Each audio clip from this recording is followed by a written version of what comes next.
Covid వ్యాక్సిన్పై AIIMS వైద్యులు ప్రకటన విడుదల చేశారు. గుండెపోటుతో సంభవిస్తున్న మరణాలకు వ్యాక్సిన్తో సంబంధం లేదని ప్రకటించారు.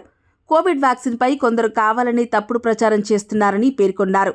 కాగా ఇటీవల కర్ణాటకలోని హసన్ జిల్లాలో గుండెపోటుతో 20 మందికి పైగా మరణించడం కలకలం రేపింది.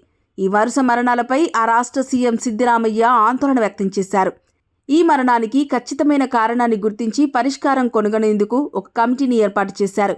కోవిడ్ వ్యాక్సిన్లను ప్రజలకు తొందరపాటుగా ఆమోదించడం, పంపిణీ చేయడం కూడా మరణాలకు కారణం కావచ్చని అనుమానం వ్యక్తం చేశారు.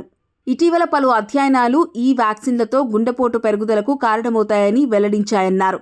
దీనిపై కూడా సమగ్ర అధ్యయనం చేయాలని కమిటీని ఆదేశించినట్టు తెలిపారు. అయితే సీఎం వ్యాఖ్యలపై స్పందించిన ఎయిమ్స్ వైద్యులు గురువారం ప్రకటన విడుదల చేశారు. గుండెపోటు మరణాలపై వ్యాక్సిన్తో సంబంధం లేదని తేల్చారు.